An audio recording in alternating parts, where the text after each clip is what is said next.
that's the Road Pirate. I put the letters on the front of the sidecar. And here is my coat of arms. What is in East Friesland in Germany. And I got it also on my front mudguard. There you see. And yeah, I was thinking about how I call this bike. I bought this bike from a girl, and she called this girl a Russian girl name. And so more as I riding with this Ural, I figured it out. This is not a girl. This is definitely a guy. So I called this bike this Ural Tourist from 2011. I called it the Bully. I have some more stickers here on the sidecar. The black, red and blue is the flag of East Friesland. And this is the sticker of the Dino King Game Reserve in South Africa, in Gauteng, but it's near to Pretoria. Yeah, there we have another Road Pirate. So where to start? Where to start to tell you something about this bike? Ural. It's a Russian bike. And this Russian bike was made in Russia. But they didn't get the idea how to do it. So in World War II, the Germans, they had a BMW 750. And the Russian stole that bike and brought it to Russia, and they copied every part of it in Russia. And that's it, what we got today. A copy of the BMW. Yeah. And that's how the bike looks like, you know. So it got 750 cc. Of course, it's a boxer engine, 2-cylinder, and it got 4-speed front gear and 1 backwards. That's right here.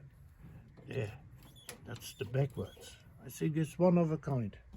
With a reverse gear, a bike, hey, fantastic. Yeah. It got a cardan, so there's no chain. There's no chain. You see the cardan very well. It's open, and it got the carburetors manual. No electronics. So that's the air filter box, dry filter. This seat is not original, but I got very long legs, so I was sitting too deep and it would hurt my legs and it was not comfortable, so I went to the Harley Davidson store and they gave me a second-hand one. Yeah, and then I put that on. I still have to do a bit mounting. It's a bit shaky. Yeah, that's how it is. And I bought this bike with 14,000 something kilometers, and as you see, I got 6,000 kilometers. I have ridden this bike in South Africa. It got an electric starter and it works very well, but it got also, as you can see here, you can kickstart. You know, you can push that and kickstart, but here the sidecar is on the way because we are in South Africa, and the traffic is on the left side, so the sidecar has to be on the left side as well, otherwise it's too dangerous when you overtake. You can't look really good. So, but that's it. This bike got two electronic things. That's the ignition coil and the hull sensor. That's it. All the other things are manual. That means I don't have to go in a workshop on a computer and all that stuff. It's expensive and the things break down in the bush and you stay there and can't do nothing. Here I got a hand of tools and I can do everything myself. That's how it is. The Ural got two opposite camps. I would say 50% of the people, they love the Ural, and 50% they just hate this thing. It got only 43 horsepower, so with the sidecar it's a quite heavy bike,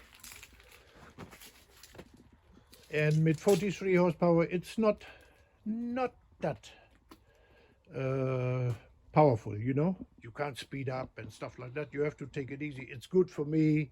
I'm an old man, and everything is solid. Everything is steel. There's, without the windscreen and a few things on the handlebar, everything is solid metal. And yeah,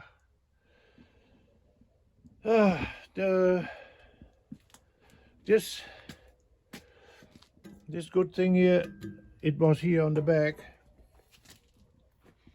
but I don't want it there because the seat needs more space, so I put it on the mudguard of the sidecar.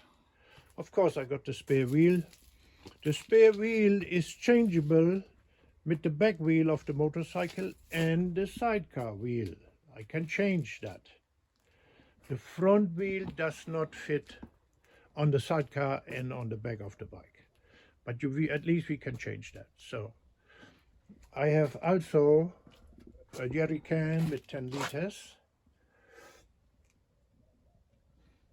What you need, because South Africa, or Africa anyway, got long distance to ride, and the Ural, the Russian bike, as all Russians, they like to drink.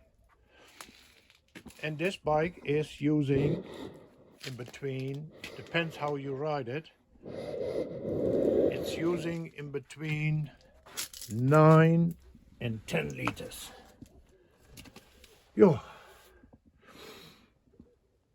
The back springs, they are changeable. You can make them softer, you can make them stronger.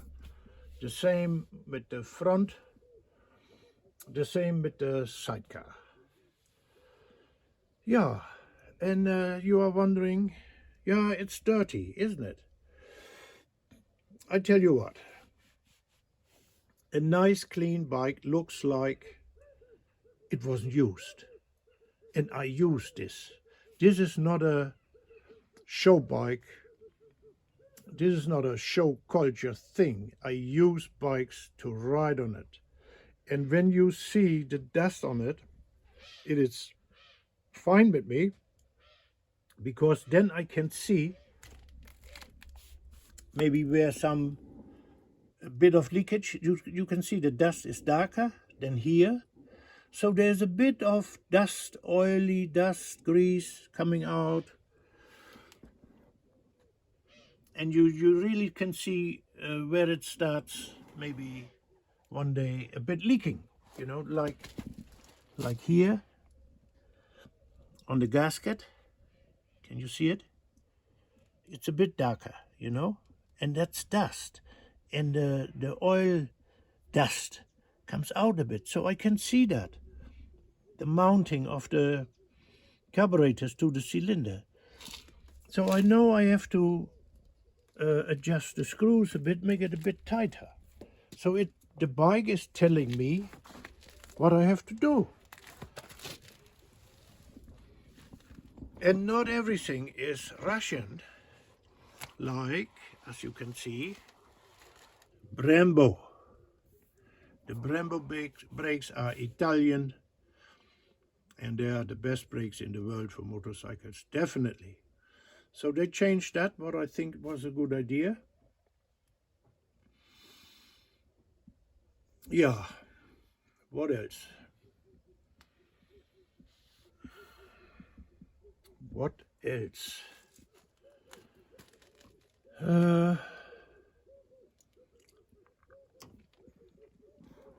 The motor needs 20W50 motor oil.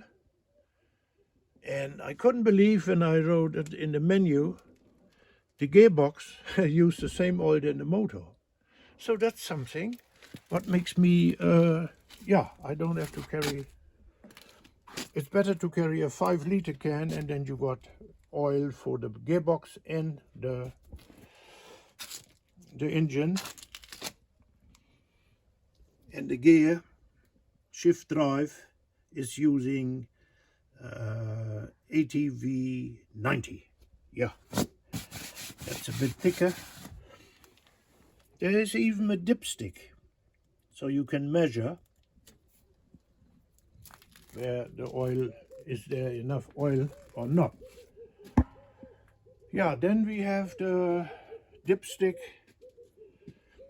for the engine. It's there. And I bought, or a very good friend from East Germany, East Frisian, Germany, he bought me this dipstick with a temperature gauge. So I can see how hot the oil is. What it's very important, because the Ural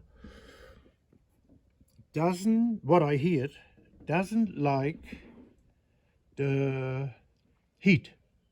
Of course, Russian, you know, they sit in the cold, they love the cold. So I'm more comfortable having this temperature gauge on the dipstick, and I can see when it's later on in the moment there's no problem, we got winter.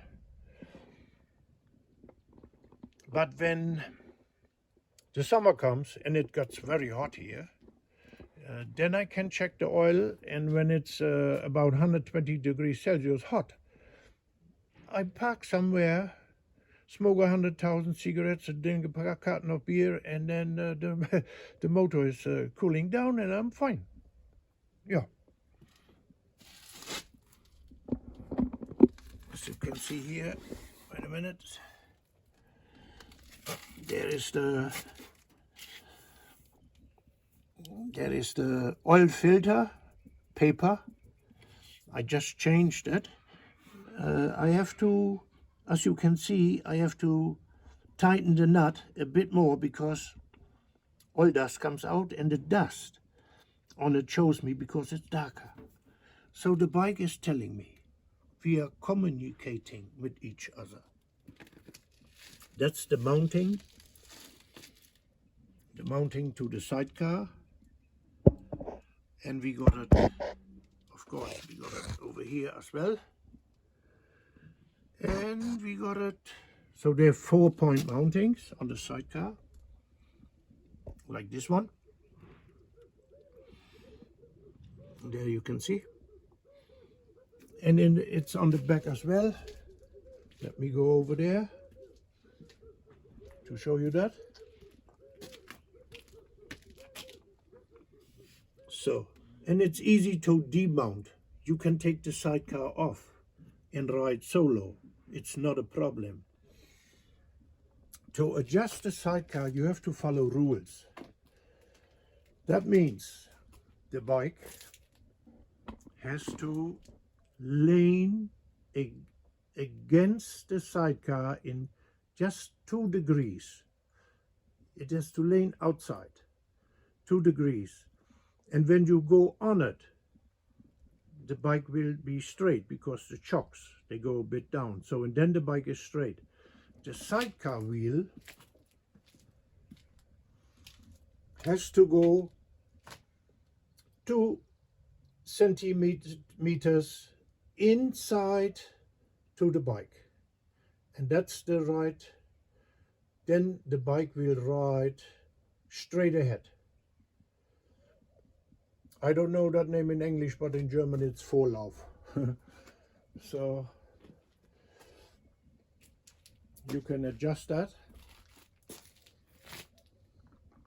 The bike is not that fast. I could ride 120, but I rather do it not because it's shaking.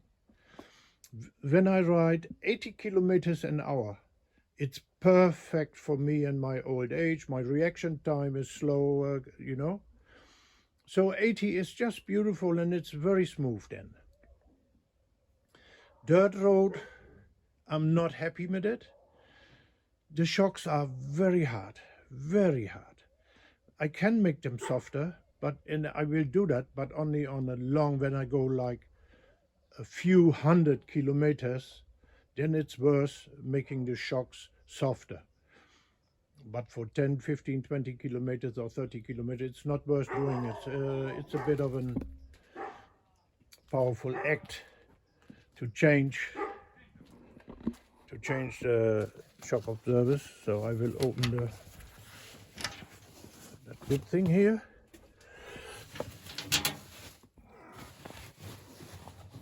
Open it all. Wait a minute. Yeah, there we go. So a full-grown person can sit in there easy, even when you got long legs. You see, there comes the seat. Yeah, that person sits comfortable, but I'm not taking people on my journey. I need the space for a lot of things. Extra petrol, extra water.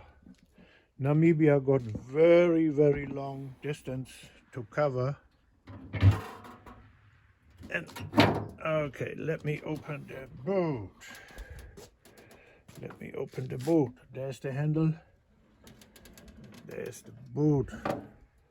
So the boot got a lot of space. Working tools. There's a lot of room. It's easy to put a carton of beer in, a big one. Yeah. And on this side I have the shovel. You know, when I get stuck in the mud or in soft sand or whatever. The sidecar got, as you can see here, rubber springs, so it's a bit softer. You see that? There we go. Yeah. That's actually all. Can't tell you more in the moment. When you got more questions, please let me know. I will answer them honestly. There's a petrol filter in the tank, but I will make some petrol filters in the tube as well for later on, so everything is safe. The windscreen is perfect for me. It's a bit easier for me for the steering. Oh yeah, there's another thing I can explain. The petrol tank is 23 liters. So I go maximum 180 kilometers, no more, you know. That's why I got the 10-liter jerry can, and I will buy another 10 because the long distance in Namibia and in Mozambique as well. And this beautiful thing, you can open it, loosen it and fasten it. Depends how you want your steering. So with the sidecar, the steering has to be tightened. Otherwise, the handlebars are, otherwise it's shaking, you know, and we don't want that, of course. To ride with a sidecar, it's one thing, it's very special. It got nothing at all to do with riding your bike solo without a sidecar. Then you lean over. Here you don't lean over, you steer. You really steer the front wheel. And when you go in the left curve, you go slow, you drive before the curve to the left comes, you slow down a bit, and when you are in the curve, you push the throttle, you go faster. So the bike is running around the sidecar wheel. And when you take the power, it will stand on the road. The sidecar wheel won't get up. You need some people that put weight in. I don't need that. I got enough tools and parts and stuff like that. So when you got a right turn, it's opposite. You go fast in the right curve, and then you brake. You brake down, and it takes you around the curve by its own. You don't need to do much steering. Yeah, that's about it. Can't think of more at the moment. But as I said, when you got more questions, I will tell you. I will let you know. Greetings from South Africa.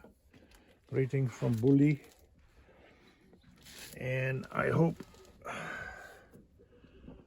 you like what I told you. And my advice is, oh yeah, I got some cigarette lighter here because I'm a heavy smoker. And I can put one here as well, so I can charge my Navi, I can charge my phone while I'm riding. So that's something as well what I put extra in. Otherwise, I'm really happy with this bike. Yeah, and I will prove, and Bully has to prove that it's worth going on a long trip. Hey people, thank you for watching. Don't do anything what I wouldn't do, and have a wonderful weekend. Goodbye.